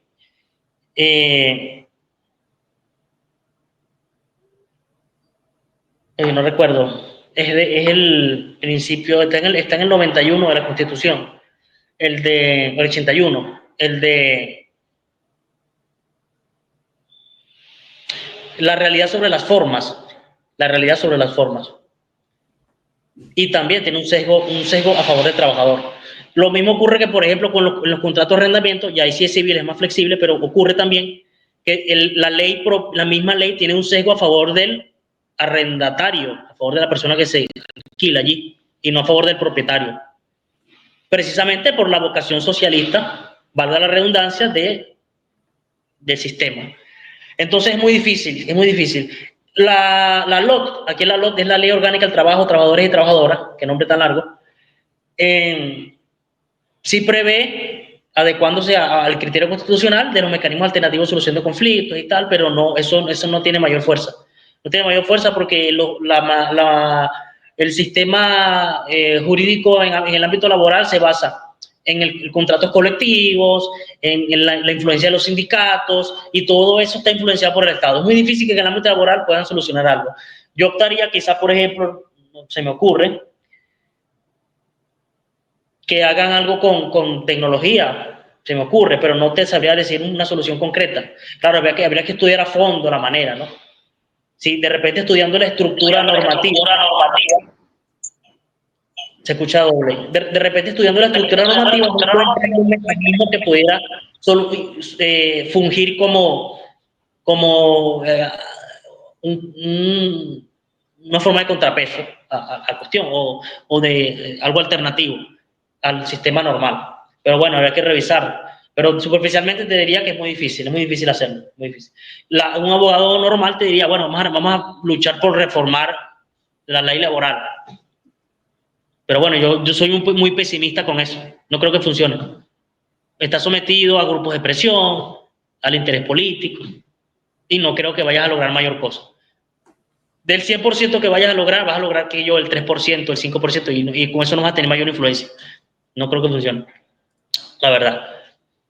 De hecho muchos de los trabajos que han aparecido en el siglo XXI gracias al Internet han sido libres por eso, porque el Estado no ha logrado alcanzarlo todavía, como el teletrabajo, cosas así. Pero bueno, siempre la sociedad va avanzando y el Estado va detrás como persiguiéndola, como el correcamino. Pero esa es quizás no es muy alentadora mi respuesta, pero es la realidad, pues no hay forma, no hay una forma que yo te pueda decir de manera inmediata que pueda servir como estrategia para eso. Sí, o sea, realmente sí comprendo esa parte, es súper complicado. Bueno, en tu caso, ¿recomiendas tú en particular algún libro, tratado o fuente de información que de algún tema en especial que a ti te gusta? O sea, tú me acabas de comentar que te llama más la atención como lo civil y esta cuestión. ¿Alguna fuente de este tema que tú nos puedas recomendar para irlos pasando a nuestros abogados de todos nuestros países libertarios y así ir esparciendo un poco más esta idea que tú tienes y que nos pueda favorecer a seguir difundiendo nuestras ideas en base al derecho, claro? Hay muchos libros. Pues bueno, ahorita nos dedicamos a los comentarios, que creo que unas preguntas interesantes. Ajá, a tu pregunta. Hay muchísimos libros buenos que deberían leer abogados y no abogados. Aunque bueno, mejor que lo lean abogados porque como tienen ya el acervo cultural técnico del derecho, pues uno lo lee y quizá van a valorarlo mucho más. Porque son autores que también son abogados, juristas e investigadores del derecho. Recomiendo que lean Mitología Jurídica de la Modernidad. Paolo Grossi, jurista italiano. Critica, es una esquematización histórica de cómo se ha ido construyendo o cómo se ha ido distorsionando, mejor dicho, el derecho a partir de la construcción del Estado moderno. Se ha ido monopolizando el derecho, politizando el derecho, distorsionando el proceso complejísimo de evolución de la cultura a partir de la creación del Estado moderno. Mitología Jurídica de la Modernidad de Paolo Grossi. Otro libro que también recomiendo, ya quizás es más conocido, Bruce Benson, Justicia sin Estado. Que él se basa mucho en la teoría de la public choice. La radicaliza porque la public choice es muy, digamos que es muy tibia, muy liberal clásico, por decirlo así, muy republicana. Entonces, él radicaliza toda la teoría de la public choice a un ámbito en el que te demuestra cómo desde la propia sociedad, desde su propia dinámica, pueden aparecer soluciones jurídicas independientes que funcionan mejor, son más eficientes y más justas que el monopolio del Estado, el monopolio judicial, el monopolio de producción de leyes, entre comillas. Entonces, recomiendo esos dos libros de primera mano. Si quieren profundizar un poquito más, ya es una lectura mucho más densa, mucho más complicada,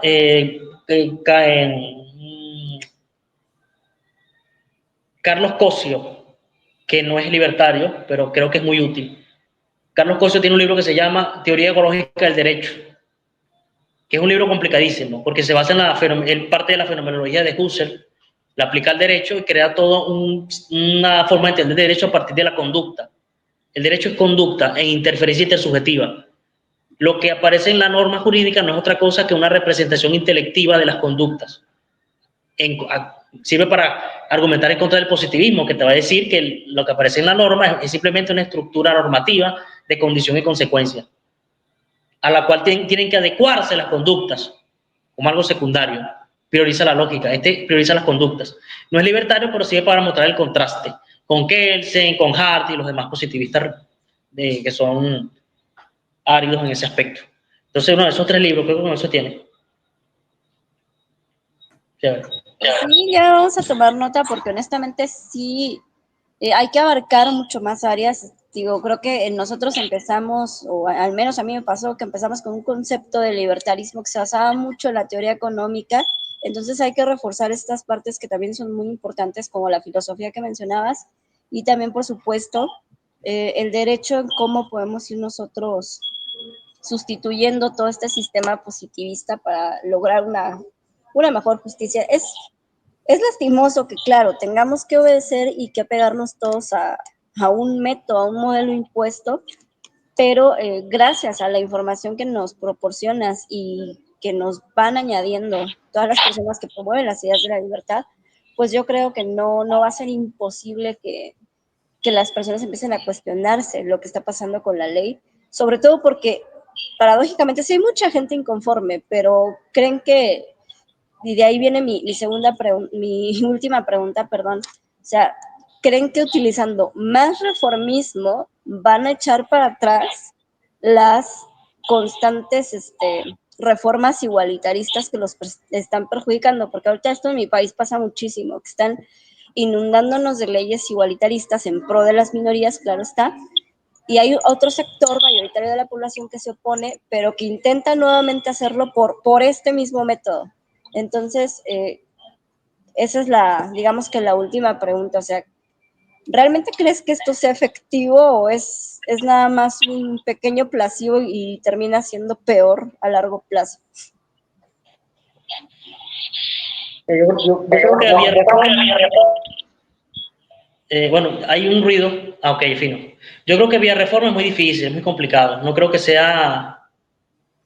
No soy optimista por esa vía. Que creo que es lo que me preguntaste, ¿no? Que si vía reforma se puede conseguir algo. Ok, vía reforma no creo. Y la forma en cómo funcionaría vía reforma son muy desagradables porque, por ejemplo, para poder tomar decisiones que la gente no va a entender, tendría que ser un gobierno autoritario, entonces es contra la libertad, entonces no creo que sea adecuado. Ni desde el punto de vista de la mera teoría jurídica, ni desde el punto de vista de la ética, nada, no creo que sea posible. Yo creo que, bueno, soluciones desde la propia sociedad, con tecnología, yo creo que ahorita se puede aprovechar mucho la tecnología e irse por allí, buscar la manera. Pero bueno, respeto a que lo intenten, bueno, es que es decisión de cada quien, pero yo no aliento eso. No quiero inspirar a la gente a que lo intente. Claro, bueno, pues en este caso, esas serían, digamos que las preguntas que yo tendría para ti. Te Gracias. agradezco mucho.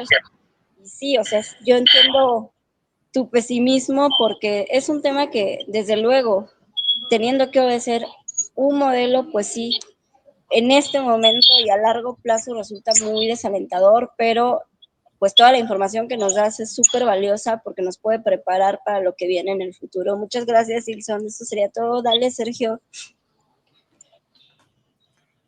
¿Cómo andan? ¿Todo bien? Un gusto, Wilson, tenerte acá de nuevo.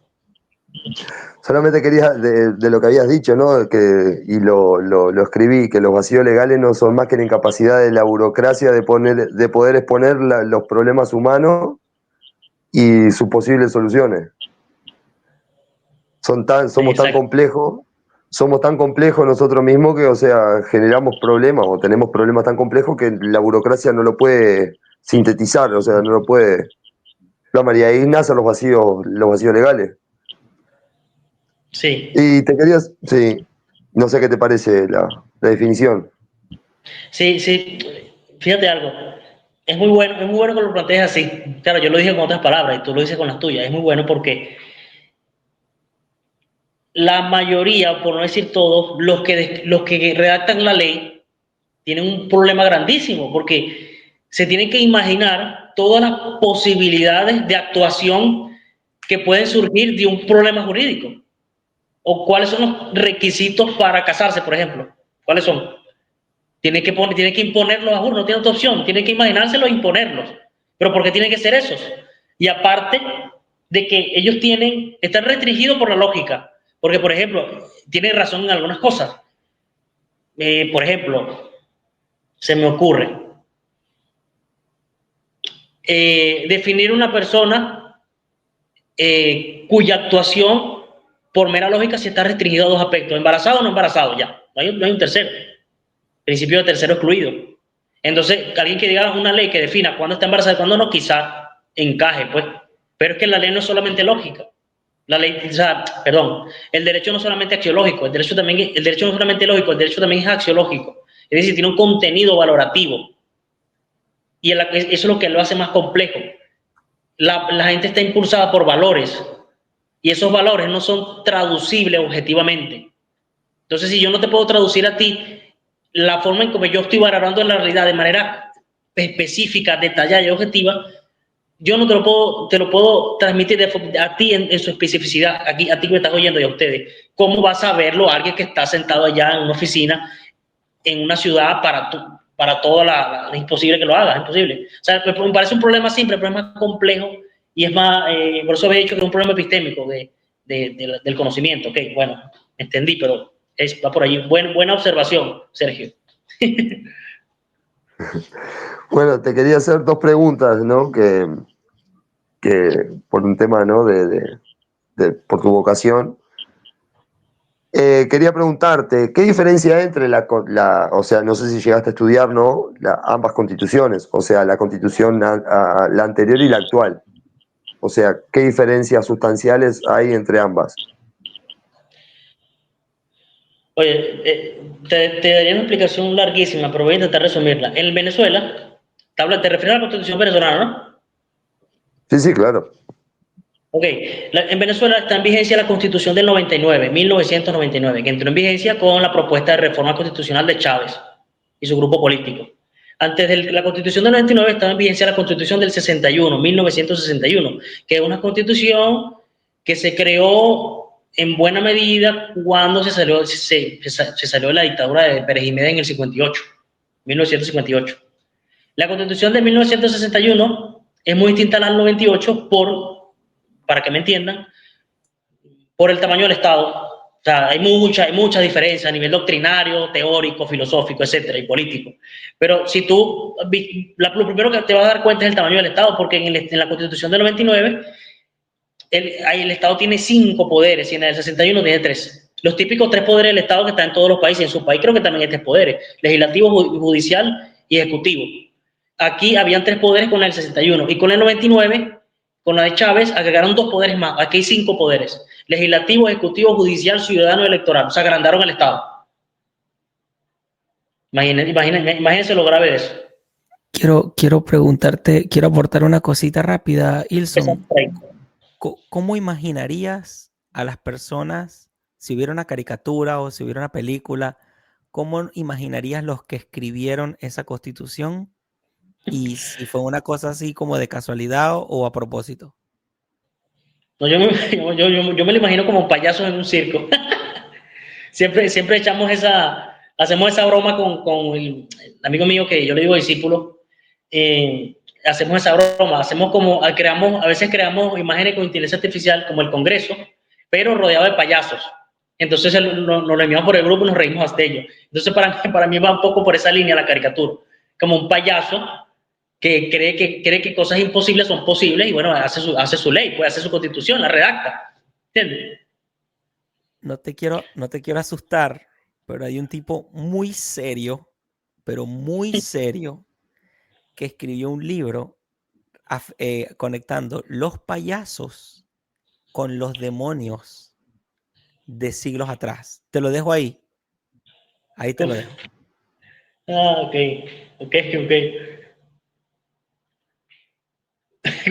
¿Quién es ese? ¿Cómo se llama? Este es un revisionista histórico, tiene un canal de YouTube, pero escribió un libro de cómo documentó las imágenes históricas de los espíritus malos con los que hacían pactos y brujería desde Japón, pasando por Inglaterra, Egipto, y cayó en la conclusión que su representación es la de los payasos. Te lo puedo pasar porque no me sé el nombre del autor, sigo su canal. Te lo paso. Y lo que vas a descubrir, tal vez no sé qué efecto causa en ti, pero ahí te lo dejo. El libro es nuevo y es único en su estilo. Muy interesante. Yo te lo voy a pasar, Ixon.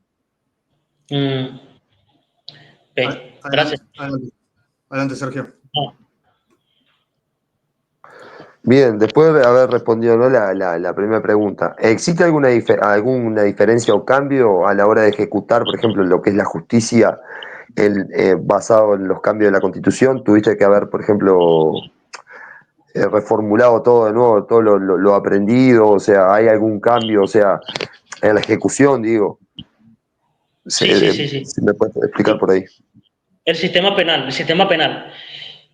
En un tiempo muy cercano a la Constitución se modificó también el sistema penal, el Código Orgánico Procesal Penal, o sea, el sistema penal. Antes el sistema penal se llamaba sistema penal inquisitivo y con la Constitución del 99, o cerca de la Constitución del 99, se creó el sistema penal acusatorio. En el sistema penal inquisitivo, el juez es amo del proceso, por decirlo así. El juez investiga, hace las diligencias, dirige completamente el proceso. El juez investiga, hace mandato de conducción, diligencia y ejecuta. El juez hace todo. Es decir, el investigador de la fiscalía es un burócrata a servicio del juez, completamente. Ese es el sistema inquisitivo que existía antes de la Constitución del 99. Con la Constitución del 99, o cerca de la Constitución del 99, se cambió el sistema penal y se creó el sistema penal acusatorio, que creo que es el que ustedes tienen, o el que tienen en Argentina, que es el sistema garantista, humanitario, progresista. Pero como aquí en Venezuela el Estado se hizo tan grande que no pudo ejecutar completamente el sistema penal acusatorio, o sea, el progresista, pues bueno, los abogados en realidad lo que dicen, los que saben, que nunca llegamos al acusatorio, que en realidad es un inquisitivo disfrazado acusatorio, o que incluso es un sistema que mezcla lo peor de ambos sistemas. Entonces, ese es el gran cambio que hay, pues.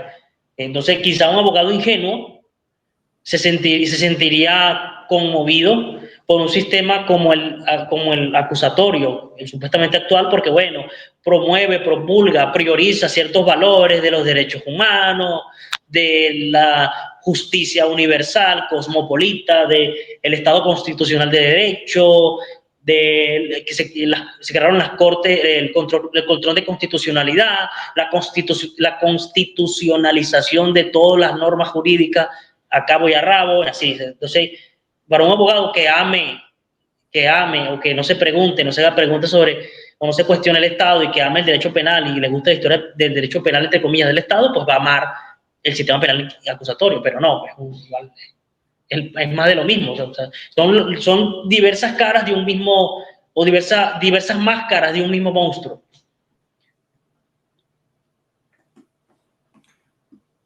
Bien, yo por el momento un gusto y terminé con mi pregunta.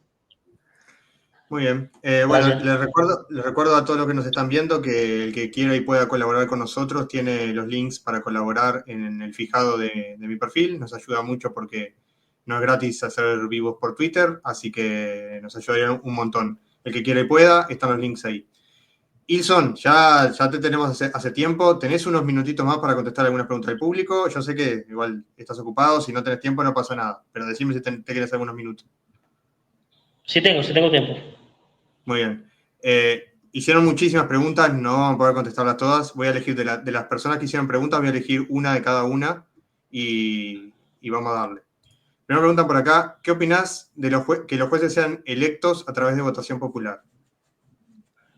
Mira, el sistema que yo defiendo es totalmente contrario al monopolio judicial. Es decir, el monopolio judicial es un sistema cuyas decisiones están restringidas por un mismo esquema jerárquico y rígido. Y yo defiendo un sistema más libre, un policentrismo judicial, en el que pueden haber sistemas de votación, puede que no haya sistema de votación, y entonces, mediante un proceso de adaptación, pues van a ir filtrando cuál funciona mejor. Entonces puede que exista en una sociedad libre un sistema de votación porque, bueno, así lo demanda la gente, así le gusta a la gente que sea, porque es más eficiente, porque se adecua a la moral de la comunidad, etcétera, y funciona. Y pueden que no funcione o no le guste a la gente, listo, no se hace. Entonces no tengo mayor complicación. En el fondo, todos esos problemas, en el fondo se convierten en un problema, voy a decirlo así, cuando se aplica en el monopolio judicial. Muy bien. Darkham fue otro de los que hizo preguntas. Te paso las dos preguntas que hizo, contestá la que te guste más. Si es cortito, puedes contarlo las dos, pero si no, contestá la que te guste más. Esto fue en referencia a que decías que se van creando empleos y el Estado va atrás persiguiendo después para regularlos, ¿no? Pero siempre atrás. Y pregunta acá, capaz que para que des algún ejemplo o algo de cómo esos empleos por aplicaciones que han estado hace unos años por acá queriendo regularlos. Algunos han podido, otros no, ¿no? Y la otra pregunta es sobre lo que dijiste del Código Penal, lo que dijeron Sergio y vos del Código Penal. Dice, ¿se podría decir que la realidad no cabe en el Código Jurídico? Oye, las dos están muy buenas. Voy a optar por una. La segunda. No, ninguna realidad cabe en un código. Ninguna. Es imposible describir la realidad en un texto. Es imposible. Y menos la realidad social, que es dinámica, procesual, adaptativa, evolutiva, complejísima. Es imposible describir la realidad social en un texto legal, entre comillas, porque tampoco se llamaría legal. No se llamaría legal para mí. Entonces, no creo que sea posible. Epistémicamente es imposible. Si tú entiendes cómo el ser humano aprehende, con H, aprehender la realidad, no, te das cuenta que es imposible. De hecho, ni los sociólogos, muchos sociólogos dentro de su profesión saben si ellos pueden conocer objetivamente la realidad, pues, la realidad social. Entonces, no creo que sea posible.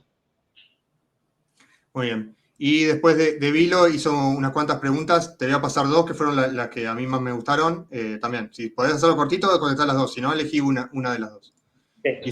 Una dice, ¿es muy recurrente el que tengas que reprimir tus ideas frente a las leyes establecidas? Es decir, tener que defender a tu cliente, aunque esto represente estar contrario a tus ideas. No, son tres, porque están tan buenas las tres. La segunda dice, ¿cuál piensas que es la estrategia más idónea para combatir el estado presente? Y la última, ¿cuál consideras es más relevante en cuanto a rango de acción, derecho natural o derecho positivo? Ok, la primera. Cuando tú entiendes la forma en cómo el legislador monopólico estatal redacta la ley, en qué se inspira, cuáles son los valores que le sirven como fuente, tú entiendes que muchas veces, claro, está equivocado muchas veces, pero a veces, aunque lo haga de manera defectuosa, no está del todo equivocado. ¿Por qué? Porque toma cosas de la costumbre.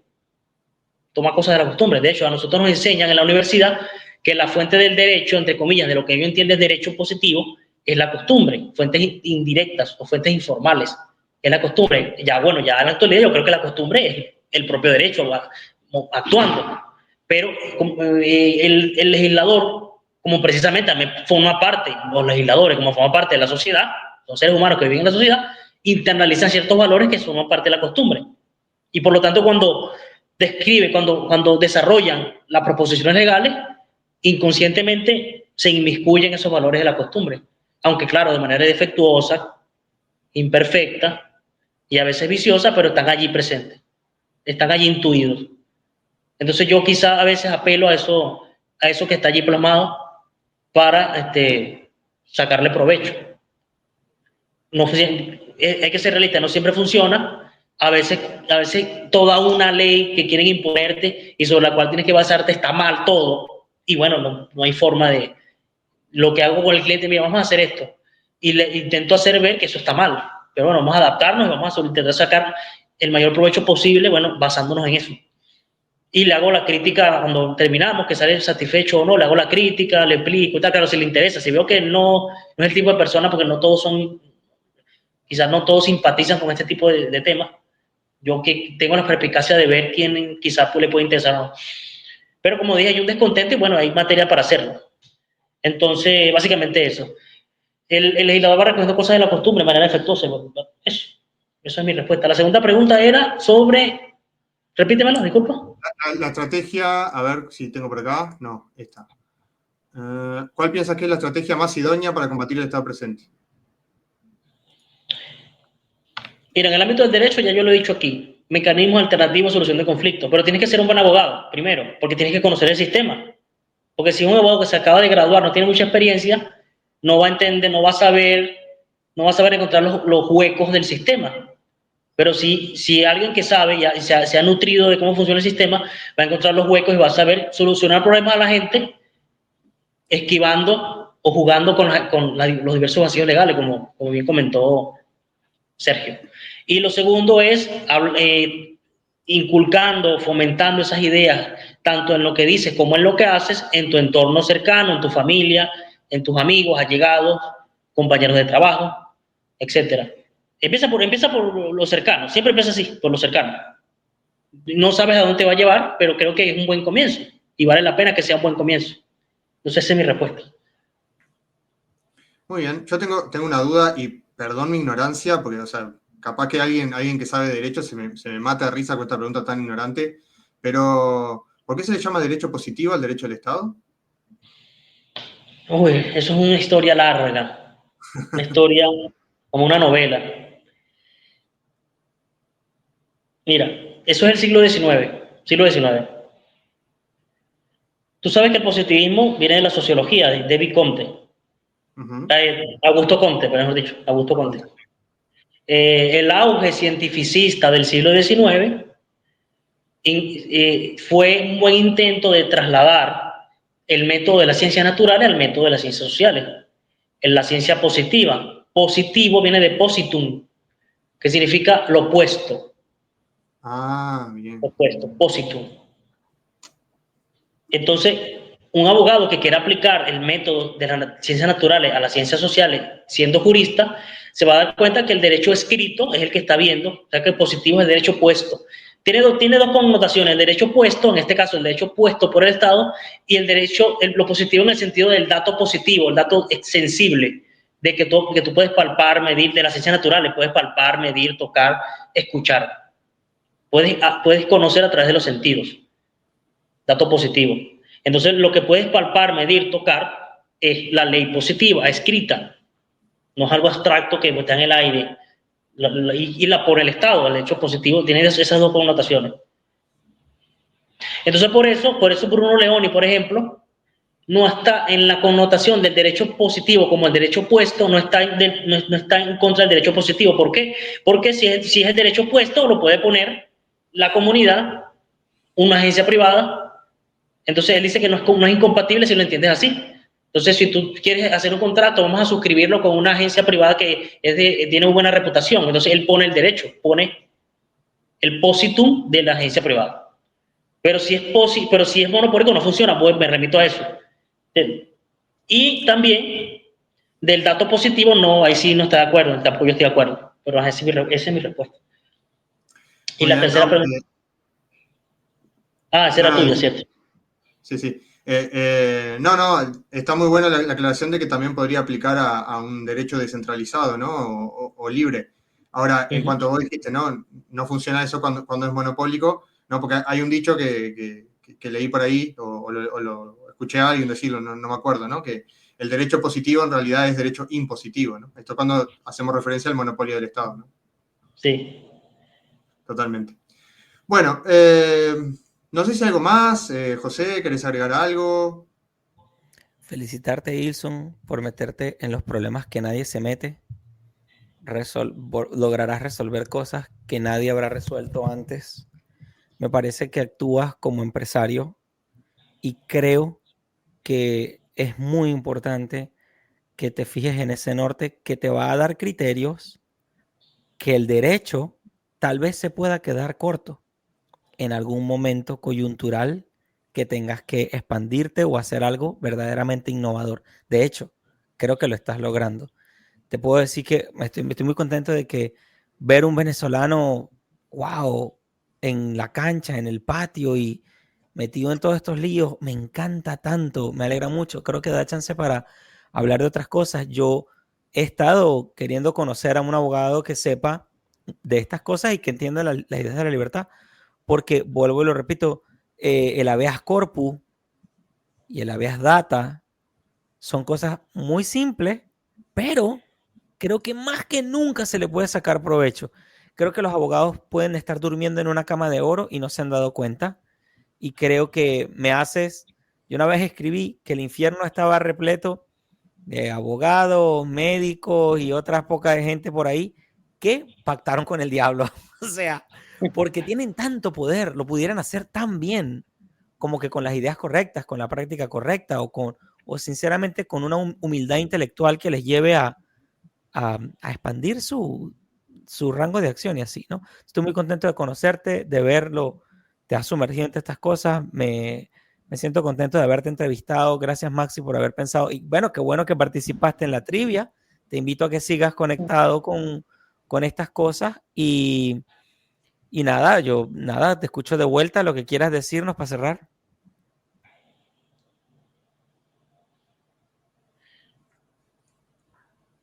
¿Nos escuchás, Jason? Sí, yo lo escucho. Pensé que le había dicho a la muchacha para decir algo. Digo algo para cerrar. Mira, hay algo que creo que hay que combatir desde el punto de vista no solo de la teoría, sino de cómo se está aplicando el derecho, entre comillas, en nuestras naciones.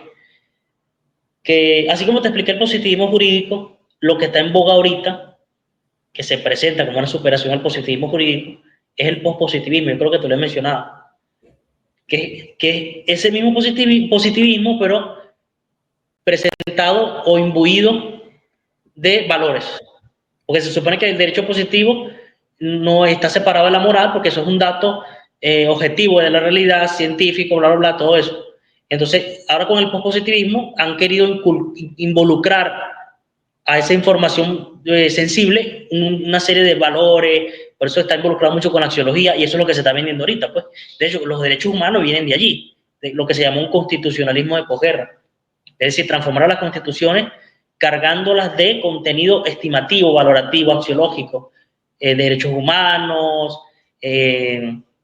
principios de igualdad, de justicia, libertad, todo eso, que no era tan prioritario en las constituciones previas.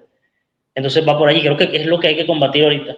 Tengo artículos publicados sobre críticas acerca del positivismo jurídico, porque los abogados que se la dan de progresistas, defensores de los derechos humanos, creen que eso es loable defender el pospositivismo o el neopositivismo jurídico, pues, también le digo yo. Entonces, bueno, hay que nutrirse de las teorías de vanguardia y sobre todo si son teorías equivocadas para saber cómo criticarlas. Entonces, bueno, no, mi última reflexión es esa, intentar siempre profundizar en lo que te apasiona e intentar, no siempre perfectamente, porque bueno, la vida es complicada, pero materializar aquello que vayas aprendiendo, intentar aplicarlo, compartirlo con los demás y nunca dejar de aprender, ¿no? Siempre leer, investigar, ser curioso, aprender de todo, profundizar en los conceptos, en las ideas.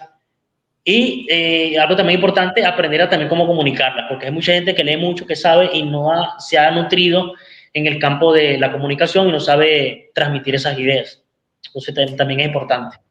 Ilson, parece que un chico estaba diciendo que crear una comunidad, yo lo veo interesante, creo que hay que seguir nutriendo la comunidad.